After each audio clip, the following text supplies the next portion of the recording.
ஸ்ரீருத்ரன் சொல்லும் போது வனா நாம் பதயே நமோ நமஹ அப்படிங்கிறது, காட்டுக்கெல்லாம் பத்திங்கிற. அப்ப காட்டுக்கு போதான பகவான் போறார், அதுக்காக பகவானை கூட அனுப்புறார்.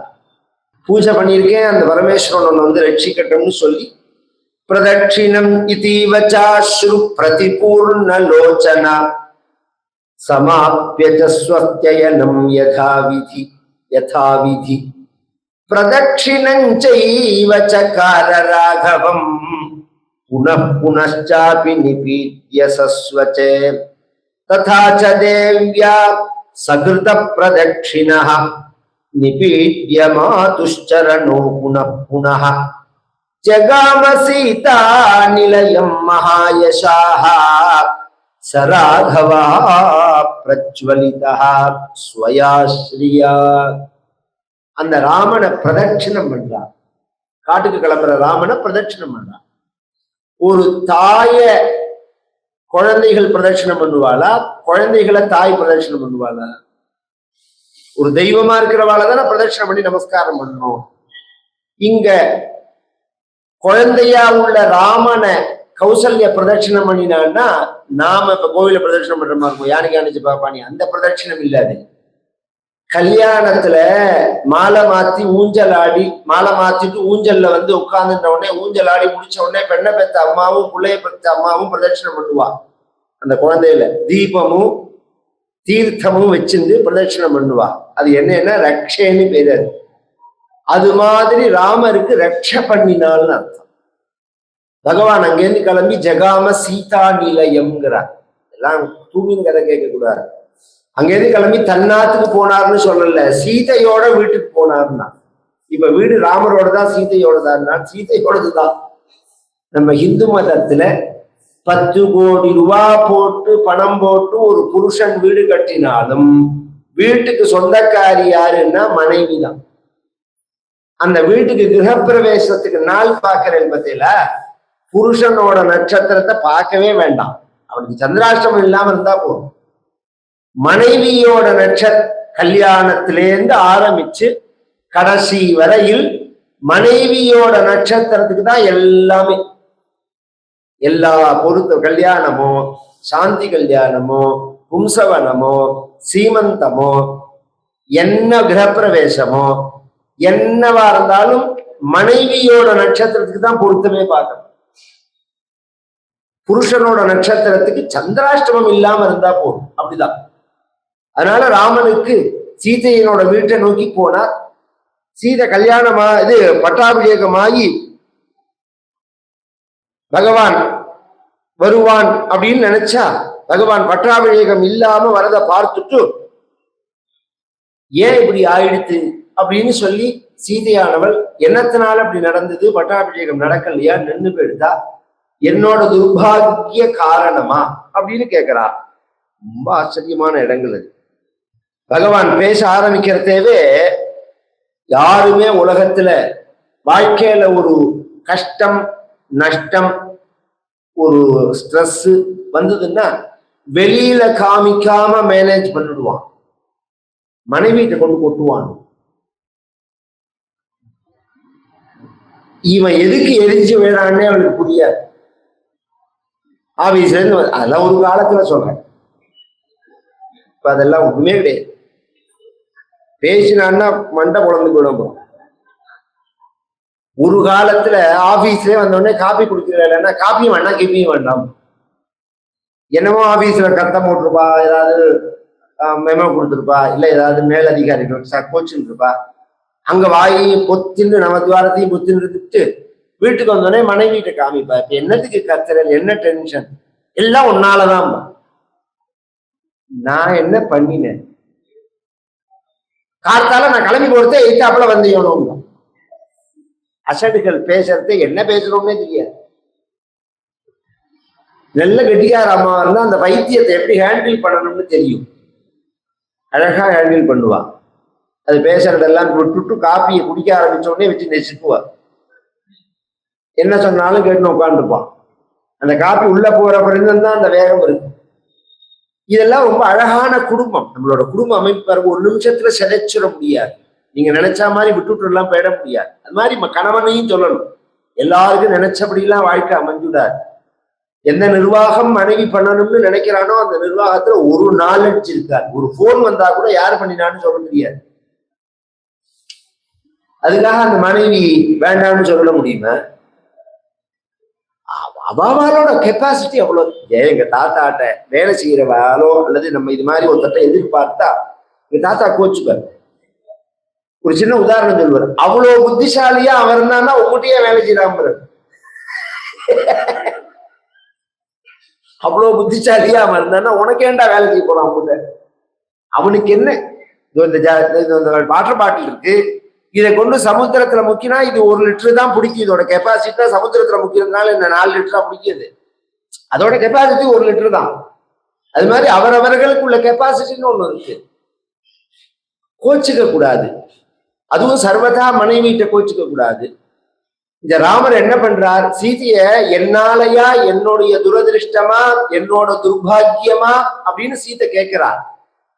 கோவிச்சுக்கலைன்னாலும் பரவாயில்ல, பகவான் சொல்றான் கல்யாணின்னு கூப்பிடுறான். யாதே சமயி கல்யாணி வனம் முனி நிஷேவிதம் விரதோபவாச பரயா பவிதவ்யம் த்வயா நகே கால்யமுத்தாய தேவானாம் கிருத்வா பூஜாம் யதா விதி வந்திதவ்யோ தசரதः பிதா மம நரேஸ்வரः மாதா ச மம கௌசல்யா விருத்தா சந்தாபகர்ஷிதா தர்மமேவாக்ரதः கிருத்வா த்வத்தः சம்மானமர்ஹதி.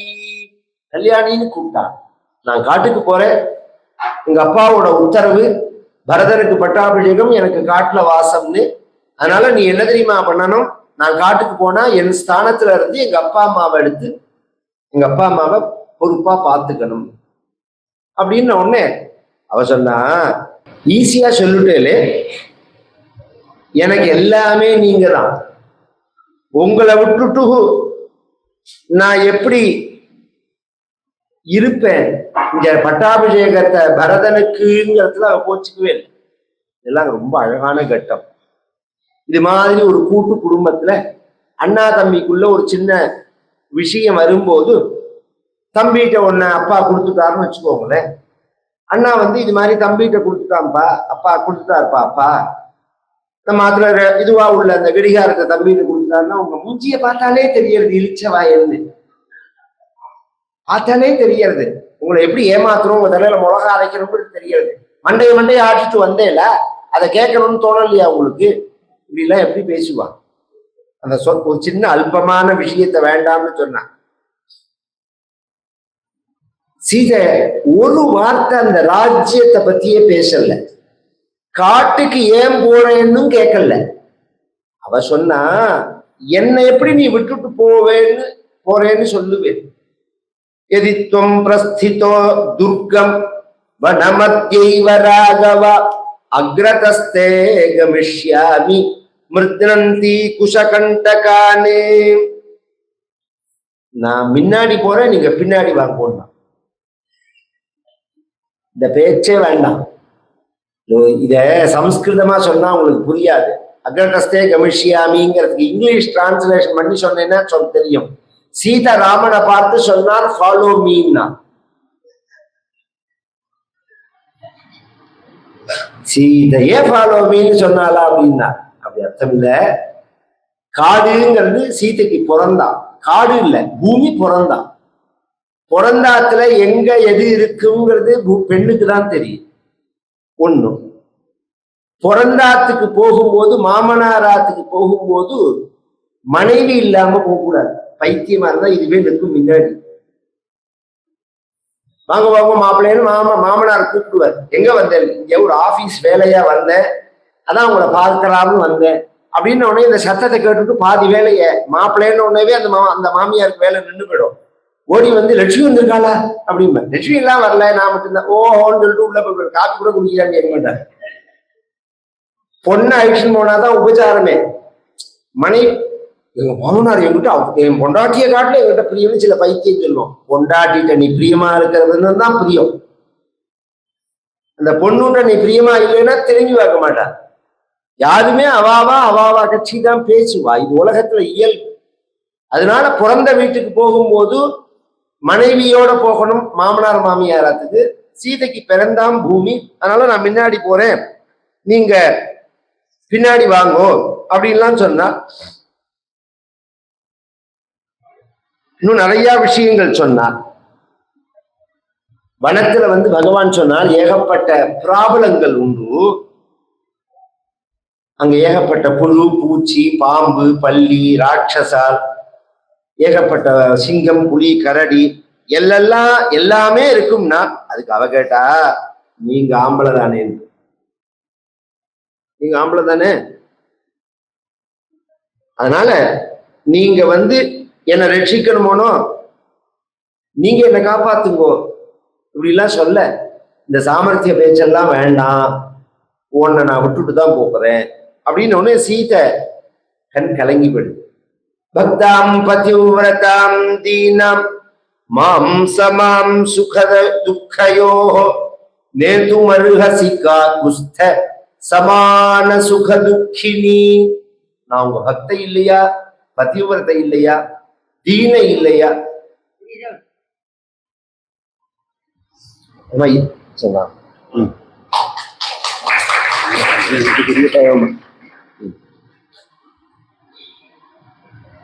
உங்களை தவிர எனக்கு வேற உலகம் உண்டா? என்னை விட்டுட்டு நீங்க போகலாமா?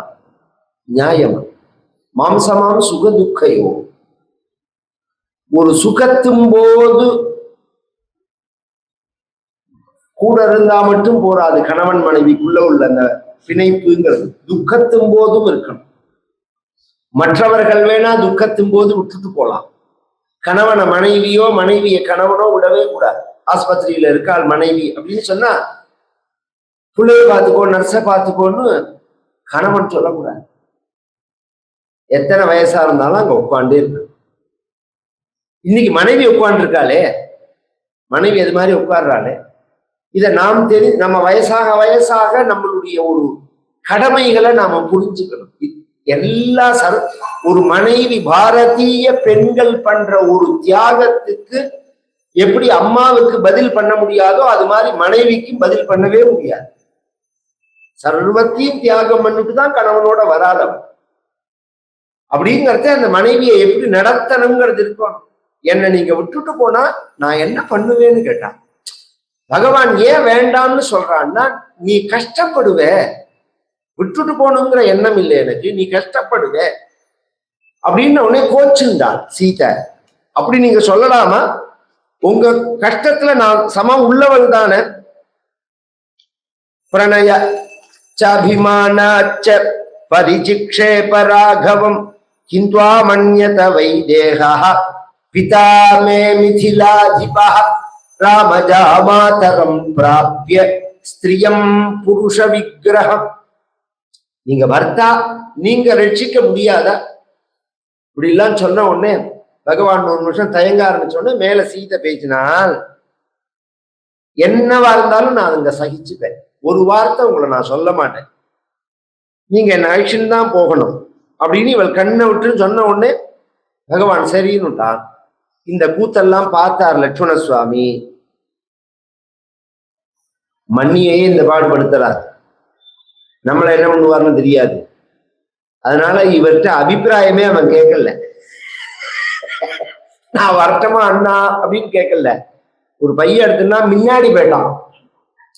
ஏவம் ஸ்ருத்வா து சம்வாதம் லக்ஷ்மணா பூர்வமாகதா பாஷ்ப. லக்ஷ்மணா பூர்வமாகதா. நம்ம வெளியூர் கிளம்பினோம்னா இந்த பேரம்பேச்சியோட அனுபவிச்சவாளுக்கு தான் நான் சொல்றது புரியும். இது 2.5 வயசு 3 வயசுல அப்படியே சுத்திட்டே இருக்கும் காத்தால. நம்ம பொட்டியில சாமான்லாம் எடுத்து வச்சிருக்கிறதே, எங்க போறேன் நான், ஊருக்கு போறேன், போகக்கூடாது அப்படி சொல்லாத தாத்தா, கதை சொல்ல போறேன், போயிட்டு வந்துடுறேன், நானும் வரேன், நானும் வருவேன், நீ அம்மாவை விட்டுட்டு இருக்க மாட்ட, சொன்னா கேளு, உனக்கு என்ன வேணும்னு சொல்லு, தாத்தா வாங்கிட்டு வரேன், எனக்கு கார் வேணும், எனக்கு பைக் வேணும், சாக்லேட் வேணும், எல்லாம் சொல்லுவான். சரி இதெல்லாம் சொல்லிட்டா அவன் மறந்து போயிட்டான்னு நினைச்சா கார்ல முதல்ல அவன் உட்காந்துருப்போம், கலப்படத்துக்கு முன்னாடி அவன் வந்து நின்றுடுவான். என்னடின்னா நான் வரத்தான் வருவேன், என்னை விட்டுட்டு போக கூடாது. இது மாதிரி எங்க தாத்தாவோட நாங்க பண்ணா தாத்தா ரொம்ப கோச்சுப்பார். யாரை கோச்சுப்பாருன்னா எங்க அம்மாவை கோச்சுப்பார். நான் தான் கிளம்புறேன்னு தெரியுமோனோ, குழந்தைய அழிச்சுன்னு போகணுமா வேண்டாமா அண்ணன்ட அப்படிம்பறவர். இப்படி முன்னாடி கொண்டு வந்து அழ விடுவாளா யாராவது அப்படிம்பறவர். இது மாதிரி எல்லாம் ஒரு பிணைப்போட வாழ்ந்த தேசம் இது. இதெல்லாம் குழந்தைகள்லாம் வளர்றது பாருங்க, பிராரப்தம் பொழந்துட்டு தலையில எழுத்து வாயுசு பலமா இருக்கு, அதனால வளர்றதே தவிர வளர்ப்பு நாளெல்லாம் வளரல. அத்தனை ஒரு பாண்டிங்கோட இருக்கும் அது. பெரியப்பா, சித்தப்பா, அண்ணா, தம்பி, சித்தப்பா குழந்தைகள், பெரியப்பா குழந்தைகள், தாத்தா, பாட்டி, இந்த மாதிரி ஒரு அழகான. நான் என்ன சொல்றேன்னா, இன்னைக்கு உள்ளதுக்கு நான் ரொம்ப பேர்கிட்ட சொல்ற விஷயம் என்னன்னா, இப்ப அடுத்த சிஸ்டத்துக்கு சொல்றேன். இப்ப பழைய வீடெல்லாம் வச்சுட்டு போறேன்னா அப்படி பண்ணாதீங்க. ஒரே இடத்துலயே எல்லாரையும் இருக்கா மாதிரி பார்த்துக்கோங்க. ஒரே இடத்துல எல்லாம் இருந்தா சண்டை சச்சரவு வரும்னா, தனித்தனியா இருந்தா மட்டும் என்ன கட்டி பெறல அப்படிலாம் இல்லையே. ஒரு சண்டை கோபம் வந்தா கூட அடுத்த வேலை மாறுவது. நம்ம அந்த உறவுகள் அப்பதான் புரியும், அது பழக்க வழக்கங்கள் அப்பதான் புரியும், சம்ஸ்காரங்கள் அப்பதான் படியும். இத நம்ம ஹிந்துக்கள்ல அதுவும் பிரத்யேகமா பிராமணால தவிர பாக்கி எல்லாரும் அப்படிதான் இருக்கு. அதுவும் மற்ற மதத்துக்காரெல்லாம் இருக்கா பாருங்க, சாப்பிடுறது கூட ஒன்னாதான் சாப்பிடுவான், ஒரே தட்டுல தான் சாப்பிடுவாங்க. ஏன்னா அப்பதான் அந்த வந்து ஒருத்தருக்கு ஒருத்தர் பிணைப்பி, அது உண்மை. அது ஒரு எச்சல் ஒருத்தரை தொட்டான்னா அவளும் ஒண்ணு சேர்ந்துருவான். அதனாலதான் எச்சல் சாப்பிடக்கூடாதுன்னு நம்ம சொல்றது. இதெல்லாம் சாஸ்திரங்கள்ல இருக்கு. சீதை இது மாதிரி லட்சுமண சுவாமி இது மாதிரி கிளம்பின உடனே எங்கடா கிளம்புற லட்சுமணா, நானும் வரேன். என்னடா சொல்ற லட்சுமணா, அயோத்தியை விட்டுட்டு நீ வரையா? ந தேவலோகாக்கிரமணம் ந மரத்வமஹம் விருணே ஐஸ்வர்யம் வாபி லோகான காமயேன த்வயா வினா. எனக்கு தேவலோகம் வேண்டாம், சொர்க்கம் வேண்டாம், மற்ற புண்ணிய லோகங்கள்லாம் வேண்டாம், நான் வரதான் வருவேன், உங்களோட தான் இருப்பேன் அப்படின்னு ஒண்ணு. உங்க அம்மா எங்க அம்மாவெல்லாம் யார் பார்த்துப்பான்னு கேட்டா, உங்க அம்மாவும் எங்க அம்மாவும் கையை போட்டுட்டு சரையூல போய் விழணும், எனக்கு அதை பத்தி கவலை கிடையாது, நான் தான் வருவேன், நான் தான் வந்து உங்களுக்கு பண்ணிவிடப்படுவேன், அகம் சர்வம் கரிஷ்யாமி ஜாக்கிரத ஸ்வபதஸ்தே. இப்படிலாம் சொல்லி லட்சுமண சுவாமியும் வரேன்னு சொல்ல ரெண்டு பேரும் கிளம்புறதுனால பகவான் சொன்னா, பொதுவா வெளியில கிளம்பினா யாத்ரா தானம்னு ஒண்ணு பண்ணணும். இன்னைக்கு கல்யாணத்தன்னைக்கு தான் நம்ம பண்றோம். நார்மலாவே வெளியில போனா யாத்ரா தானம் பண்ணணும். ரெண்டாவது 14 வருஷம் வேற. 14 வருஷம் கழிச்சு திரும்பி வரும்போது ஒரு 10 நாள் வீட்டை பூட்டி வச்சாலே வீடு இதுவா போயிடுறது. 14 வருஷம்ங்கிறது பகவான் என்ன நினைக்கிறார், சீதை என்ன நினைக்கிறார், இப்ப இத்தனை நாளா நம்ம வீட்டுல இருந்த அந்த உயர்ந்த பொருள்கள்லாம் இருக்கே, இதெல்லாம் கொடுத்துட்டு கிளம்பலாம், வந்து பார்த்துக்கலாம் அப்படின்னு நினைக்கிறார். இவாளுக்கு குரு வசிஷ்டர் தான். வசிஷ்டர் தான் பட்டாபிஷேகத்துக்கு ரக்ஷாபந்தனம் பண்ணியிருக்கார். அவர் தான் வந்து யாத்ராதானம் பண்ணி வைக்கணும். ஆனா பகவான் வசிஷ்டரை கூப்பிடல. ஏன்னா அவர் ரக்ஷாபந்தனம் பண்ணி பட்டாபிஷேகம் நடக்கல. அவரையே நாம கூப்பிட்டோம்னு வச்சுக்கோங்களேன், அவரை வந்து இன்சல்ட் பண்ற மாதிரி, போய் கைலாஷ் ரொம்ப நன்னா இருக்கு அப்படின்னு இன்சல்ட் பண்ற மாதிரி ஆயிடும். அதனால வசிஷ்டரோட புத்திரரை கூப்பிடுனா, சுயஜர்னு பேர். தம் விப்ரமக்ஞகாரஸ்தம் வந்தித்வா லக்ஷ்மணோ பிரவீத் சகேப்யாகச்ச பஷ்யத்வம் வேஷ்ம துஷ்கரகாரிணா. அவரை கூப்பிட போறார் லக்ஷ்மண சுவாமி. அவரும் லக்ஷ்மணர் ராமர்னா ஒன்னா படிச்சவா, வாடா போடான்னு தான் பழக்கமே. அங்க போறதே அங்க சுயஜர் எப்படி இருக்காருன்னா, அக்னிஹோத்திரம் பண்ணிட்டு இது அக்னிஹோத்திர சாலையில உட்கார்ந்து இருக்கார். இது காத்தால நடக்கிற விஷயம். ஜபம் பண்ணிட்டு இருக்கார். இதை நாமெல்லாமும் தெரிஞ்சுக்கணும். வைதிகா இருக்கா பத்தியில, வைதிகத்துக்கு வரதே சுஷ்டுவா பஞ்சகச்சம் என்ன, அது என்ன, இது என்னன்னு அமக்கலப்படும். அப்புறம் வைதிகம் முடிஞ்சு 2 மணிக்கு பார்த்தா ஜீன்ஸ் பேண்ட் என்ன, சட்டை என்ன, அது என்ன, இது என்னன்னு நம்மாத்து வாத்தியார் தானா அப்படின்னு இப்படி இந்த கட்டி விட்ட குடுமையை அப்படி அவுத்து விட்டு இது பண்ணினா பங்க் கட்டு மாதிரி ஆயிடும் அது. நமக்கே வித்தியாசமா இருக்கும். நமாஜ்வாதியா தானா இவர் அப்படின்னு. வேணா வைதிகா லௌகிகமான சௌக்கியத்தை அனுபவிக்க கூடாதுன்னு நான் சொல்லல. யாருமே எல்லாத்தையும் தியாகம்லாம் பண்ணிவிட முடியாது. சங்கமும் அது மாதிரி இருக்கு. ஆனா ஓரளவு நாம் எந்த தர்மத்துல இருக்கமோ அந்த தர்மத்துக்கு பிரதிகூலம் இல்லாததான நிலையில இருக்கணும். அத ஓரளவாவது நாம வெளியில காமிக்கணும். நாமே இப்ப குடுமிய மறைக்கிறதுனால புனலை மறைக்கிறதுனால நான் வெக்கப்பட்டேன்னா அப்ப நானே அதை கண்டு விரும்பலன்னு அர்த்தம். நீ இன்னொருத்தன் பரிகாசம் பண்றதுல என்ன இருக்கு? எனக்கு 6 வயசுல கூணல் போட்டு குடுமி வச்சுட்டா எங்க தாத்தாவோட மெட்ராஸ் வரேன் டே எக்ஸ்பிரஸ்ன்னு ஒன்று கும்போனுக்கு வரும், சோழன்னு பேரு. அந்த ரயில்ல வரத்தே விழுப்புரத்துல நன்னா இன்னைக்கு பசுமையா ஞாபகம் இருக்கிற விஷயம், விழுப்புரத்துல பிளாட்பாரத்துல 4 பேர் என்னை பார்த்து பரிகாசம் பண்றான் குடுமின்னு. நான் சொல்றது 74 75 ரொம்ப தீவிரமா இருந்த சமயம். குடுமியெல்லாம் வச்சுட்டு போக முடியாது, ரொம்ப பரிகாசம் பண்ணுவான். குடுமின்னு பரிகாசம் பண்ணா நான் எங்க தாத்தாட்ட சொன்னேன், நான் வச்சுக்க மாட்டேன்னு சொன்னேன். பாருங்க பரிகாசம் பண்றான் அப்படின்னு உடனே பேசாம இருக்கு. ரொம்ப அழகா பேசுவேன் எங்க தாத்தா. இப்ப எதுக்கு நீ கத்தற? நான் தான் சொன்னேன்னு தாத்தா நான் வச்சுக்க மாட்டேன், எனக்கு வெட்கமா இருக்கு. இப்ப பாருங்க பரிகாசம் பண்றான், சிரிக்கிறான் பாருங்க. இவரு அவனுக்கு என்ன கஷ்டமோ தெரியாது குடும்பத்துல, அதெல்லாம் மறந்து 2 நிமிஷம் உன்னை பார்த்து சிரிக்கிறானேடா, அதுக்கு அந்த குடுமி காரணமா இருக்கேடான்னு. அவன் பிரச்சனை எல்லாம் மறந்து சிரிக்கிறானே, அந்த சந்தோஷத்தை நீ கொடுக்குறியேடா அப்படின்னா. எனக்கு அந்த வார்த்தைக்கு வேல்யூ அன்னைக்கு புரியல, இன்னைக்கு புரியல. இன்னைக்கு கோடி ரூபாய் கொடுத்தா குடுமி எடுத்துருவேன் நான். 10 கோடி ரூபாய் கொடுத்ததுக்காக பரதேசம் போவேன் நான்.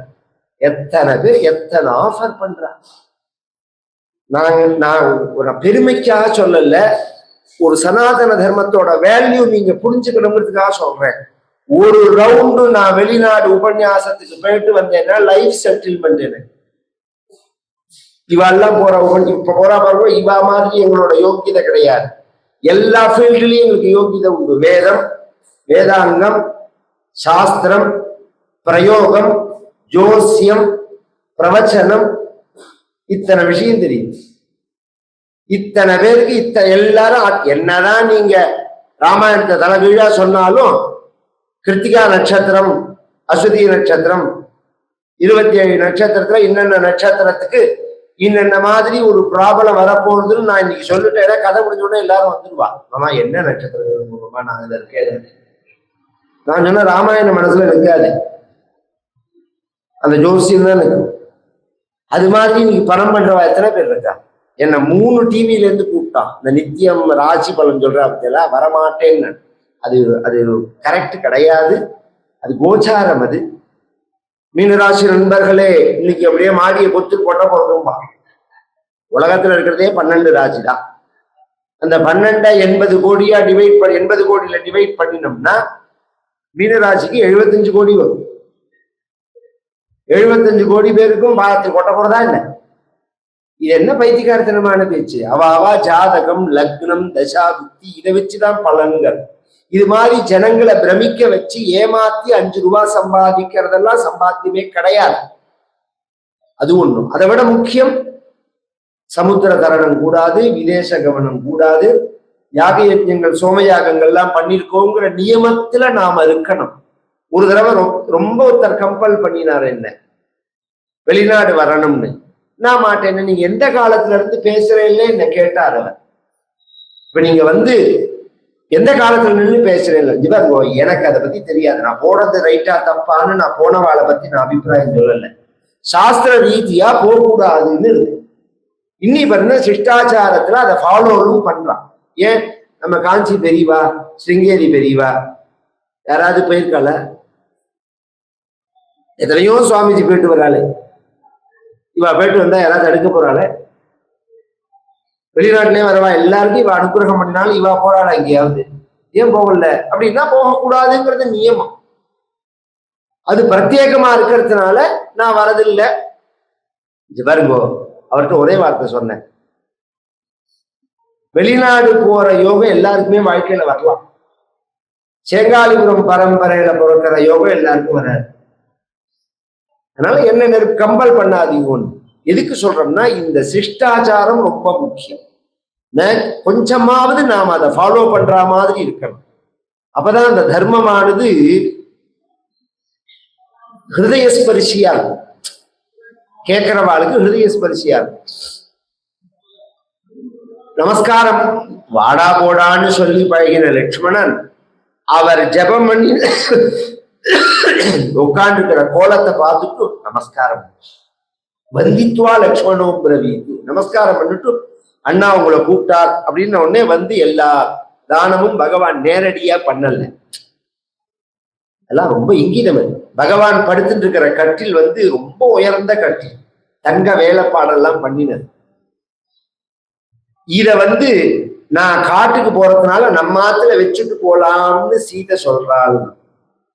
சையாதானம்ங்கிறது உயர்ந்த தானம், அது வாங்கிக்கிறவனுக்கு பெரிய பாவம். ஜாதகத்துல கல்யாணமே நடக்காது. சில பேர் 4, 3, 7 இதையே பார்த்துட்டு இருப்பான். 12ஆம் இடத்தை பார்க்கணும். 12ஆம் இடத்துல அந்த சுகம் வரத்துக்கு பிரதிபந்தகம் இருந்ததுன்னா கல்யாணம் நடக்காது. அதுக்கு சையாதானம் பண்ணினா அந்த தோஷம் நிவர்த்தி ஆகும் அப்படின்னு இருக்கு. படுக்க நல்ல கல்யாணம் பண்ணிக்கிற குழந்தைகளுக்கு படுக்க வெந்தயமே தலகாணி எல்லாம் வாங்கி கொடுத்தோம்னா அது ஒரு பெரிய புண்ணியம். அது ஆனா எல்லாரும் வாங்கிக்க மாட்டான். இப்ப இரண்ய கர்ப்பஸ்தம்னு சொல்லிதான் வாங்கிக்க மாட்டான். எங்க முத்தண்ணாவா பாடசாலை நடத்தும் போது அவர் தானம் வாங்க மாட்டார். ₹1 தானம் வாங்க மாட்டார் சேங்காலிபுரத்துல.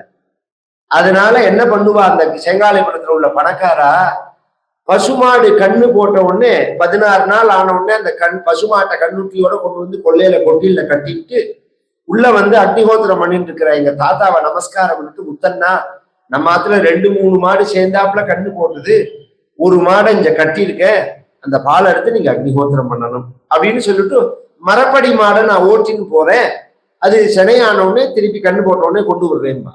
இதெல்லாம் தர்ம சூக்ஷ்மம்னு பேர். ரொம்ப சூக்ஷ்மமான தர்மங்கள். ஒண்ணு வச்சுக்கோங்க, நான் எனக்கு இப்ப தானத்தை பத்தி பேசி எனக்கு ஒண்ணும் ஆக வேண்டாம். இன்னும் சொல்ல போனா வைதிகா ரொம்ப சௌக்கியமா இருக்கணுங்க. உங்களுக்கு உள்ள சௌக்கியத்தை காட்டில நாங்க தான் சௌக்கியமா இருக்கோம். உங்களுக்கு டென்ஷன், எங்களுக்கு டென்ஷனே கிடையாது. வாழ்க்கையில எந்த சௌக்கியத்தையும் உங்களுக்கு குறைச்சலே கிடையாது. ஆனா ஒண்ணு தெரிஞ்சுக்கோங்க, தானேன போகி பவதி. நாம எந்த சௌக்கியத்தை அனுபவிக்கணும்னு நினைக்கிறோமோ அந்த சௌக்கியத்தை தானம் பண்ணினாதான் நமக்கு அந்த சௌக்கியம் வரும். தானம் எப்படி வேணாலும் பண்ணணும், அது வேற விஷயம். பகவான் அதெல்லாம் தானம் பண்ணினா. திரிஜடர்னு ஒரு பிராமணர் வந்தார், ஏகப்பட்ட கோக்கள் அவருக்கு தானம் பண்றேன்னா அவர் சொன்னார், நான் தானம் வாங்க மாட்டேன், அப்புறம் சம்மானமா வாங்கிக்கிறேன், என்னோட திறமையை காமிச்சு சன்மானமா வாங்கிக்கிறேன். என்ன திறமைன்னா, ஒரு குச்சியை விட்டு எறிகிற அந்த குச்சி எவ்வளவு தூரம் போறதோ, ஈட்டி எறிதல்னு இன்னைக்கும் விளையாட்டுல ஒண்ணு உண்டு. அப்படி விட்டு எறிஞ்சா அது எவ்வளவு தூரம் போறதோ. அவர் ஒரு நோஞ்சானு நொழியுமா இருக்கிறத பார்த்துட்டு இவர் என்னத்தை விட்டு எறிய போறாரு, பகவானுக்கே ஒரு பரிகாசம் வந்தது. விட்டால் ஒரு கம்பை 1.5 மைல் தாண்டி போய் விழுது. அந்த தூரத்துக்கு பசுமானை நிறுத்தி வச்சு பகவான் தானம் பண்ணினான் அவரு ஆயிரக்கணக்கு. அதனாலதான் பின்னாடி வந்து லட்சுமண சுவாமி கங்கை கரையில பகவான் ராத்திரி படுத்துட்டு இருக்க போது கைய தலையாணியா வச்சு படுத்துட்டு இருக்கிறதே குகன்ட்ட சொல்லி அழுவான். பேர்பட்ட கை தெரியுமா இது?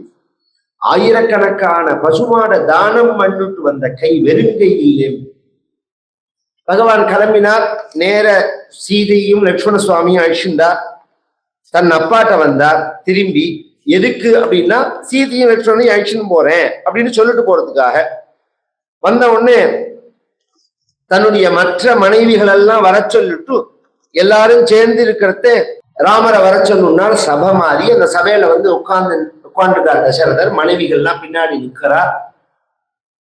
அந்த தசரதருக்கு முன்னாடி ஒரு ஸ்டூல் வச்சிருக்கு. அந்த ஸ்டூல்ல வந்து 3 செட்டு காட்டுல கட்டிக்கிற மர உருவிங்கிற ட்ரெஸ் வச்சிருக்கான். மர உருவி வேற, காஷாயம் வேற. எல்லாருமே அது இந்த ராமானந்த சாகர்னு ஒருத்தர் ராமாயணம் எடுத்தார். ரொம்ப நன்னா எடுத்தார். அதெல்லாம் ஒரு பெரிய புரட்சி அது நம்ம தேசத்துல. அந்த ராமாயணத்தை இந்தியாவே பார்த்தது. அதுதான் ஆச்சரியம். அது ஒருத்தர் இன்னைக்கு ஒரு நிகழ்ச்சிய பப்ளிக் கிட்ட கொண்டு சேர்க்கறதுக்கு அந்த கேட்கிறவாளை பார்த்தாதான் நீ என்ன சிரமப்படுவான்னு. ரயில் நின்னுடும் ஸ்டேஷன்ல 9ல இருந்து 9:30 ரயில் நின்னுடும். ராமாயணம் அந்த டிவியில ஓடும். அது முடிஞ்ச பிறகுதான் ரயிலே கிளம்பும். லாரிகள் பஸ்ஸுகள் ஓட்டுறவாள்லாம் நிறுத்திட்டு ஒரு குடிசையில டிவி இருந்தா ராமாயணம் ஞாயிற்றுக்கிழமை மட்டும்தான் அது வரும். ராமாயணம் பார்த்துட்டு கிளம்புவா. இதுல ஒரு ஆச்சரியம் என்னன்னா, அது பியூர் ஹிந்தியில வந்தது, அப்புறம் தான் தமிழ் எல்லாம் பண்ணது. புரியாத போதே எல்லாரும் பார்த்தோம். அந்த பேசுற வசனங்கள் புரியாதுன்னு சொல்லிட முடியாது. புரியாதுன்னு நான் சொல்றேனே தவிர, ஹிந்துக்கள் எல்லாரோட ரத்தத்திலையும் ராமாயணம் கலந்திருக்கிறதுனால அது புரிஞ்சுது. அந்த முகபாவத்திலேருந்து எல்லாமே புரிஞ்சுது நமக்கு. அதுல 1-2 இடத்துல சில மிஸ்டேக்கும் உண்டு. அதுல ஒரு மிஸ்டேக் இந்த காஷாயம் கட்டிக்கிற மாதிரி, வேற வழி கிடையாது. மர உருவின்னா என்னன்னா, ஒரு மரம் இருக்கு பார்த்தீங்களா, இந்த மரத்தோட மேல் பட்டை இருக்கு பாருங்க, இந்த பட்டையை லாவகமா எடுத்துடலாம். டெக்னிக்கலா நாங்களே இந்த மேல் தோலை சீவறதுன்னு உண்டு. சீவறதுனா தனித்தனியா பிச்சு இல்லை, கட் பண்ணி உரிச்சு எடுக்கலாம். உரிச்சு எடுத்து அதை ஒரு ப்ராசஸ் பண்ணினோம்னா அது ஒரு துணி மாதிரி ஆயிடும். அததான் மர உருவின்னு பேரு. ரிஷிகள்லாம் அதைத்தான் கட்டிப்பா.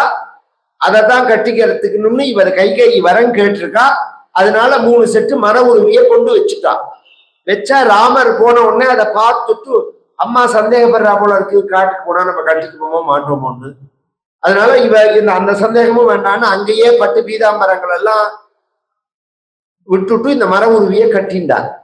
லட்சுமண சுவாமியும் கட்டினுட்டார். சீதைக்கு அதை எப்படி கட்டிக்கிறதுன்னு தெரியல. ஏன்னா அவ இதை பார்த்ததே கிடையாது. அதனால பக்கத்துல இருக்கிற ராமனை பார்த்து கேட்கிறார்,